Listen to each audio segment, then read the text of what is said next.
Switching districts, but still running for Congress, U.S. Representative Rodney Davis joins me now to speak about his campaign. Rodney, thanks so much for being here. Well, thanks for having me on, Matt. Absolutely. So you've switched from Illinois' 13th district to Illinois' 15th. What's different about the two districts? Well, first off, I wasn't given the choice to switch numbers. I represent the 13th district now, which is 14 counties in central and southwestern Illinois. But the Democrats in Springfield drew a new gerrymandered map and put me into what is the new 15th. And I'm the only incumbent member of Congress who lives in that district. And it's a very widespread gerrymandered district that stretches from my hometown of Taylorville down to Vandalia, then back east Indiana, and then back west to the river, and then up to Iowa and down to St. Louis. So 35 counties of area that I've served a lot previously, and I'm looking forward to serving the rest of the areas too. So let's talk about that a little bit. Obviously, Governor Pritzker said a couple years ago he would veto any partisan maps at all. Didn't happen. What are your thoughts on that? It's just another expected broken promise from Governor Pritzker. He's been a disaster as a governor, and there's only a few things that you can be judged upon. And a lot of times it's your campaign promises that you've made when running for that office. And he specifically said he would not sign any legislatively drawn map. He's not only signed one, as in the case of our gerrymandered mess that is diluting Republican votes throughout the state, but he also signed two others. So he's, in my opinion, he struck out on fulfilling that campaign promise. And speaking of governor, you know, there were some reports floating around that you would make a run for the Republican nominee. Obviously, that didn't happen. What caused you not to run? Well, I've been brutally honest with everyone who's asked. I've said my first choice is to run for re-election. I want to chair the House Administration Committee when Republicans take over the majority again after this November election. And eventually, I'm on track in a few terms to make a play to chair the Transportation and the Infrastructure Committee, which I think would be a boon to the Peoria and Bloomington area and the areas that I serve. So when the Democrats are in charge of drawing your political battlefield, I had to wait to see what the battlefield looked like to decide what the next move was. And I wasn't ready to leave public service yet, so I didn't rule anything out.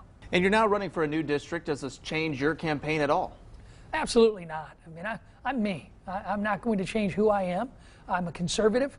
I have my core values and principles. I'll never sacrifice my pro-life values or my Second Amendment values. But I also have a record of getting things done in Washington. Just recently, I was able to pass a voluntary private sector, a Republican approach to dealing with student debt in this country. We have $1.7 trillion in student debt. It's more than all auto and credit card debt combined. I passed a law that now allows your employer, any employer, to be incentivized to pay down that student debt for you. And it's tax-free for the employee, up to $5,250 per year. And the president's Build Back Better bill currently at a standstill after Senator Joe Manchin wouldn't give his vote yes, obviously. You voted against it when it was in the House. Can you explain why? No, because it's a disaster. I'm so glad that Senator Manchin finally stood up and said enough's enough. This bill would have raised taxes and fees and costs on every single American family at a time when this administration fails to address the inflationary pressures that are ravaging our economy right now. It would have exacerbated our problem with the southern border.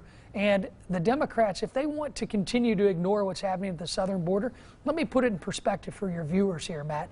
We had 11,000 people living under one bridge in Del Rio, Texas, not too long ago. Immigrants coming across the border. That's the size of my entire hometown of Taylorville, under one bridge. And the Democrats continue to say there's no problem. And we also see them not dealing with problems such as violent crime in this country. Any answer there for you when it comes to violent crime? Obviously in Illinois, here in Peoria, we've seen 34 homicides in the city. Chicago's seeing very high numbers. What do you think needs to be done from the federal level to make a change? Well, clearly state and local leaders in states like Illinois are not doing the job.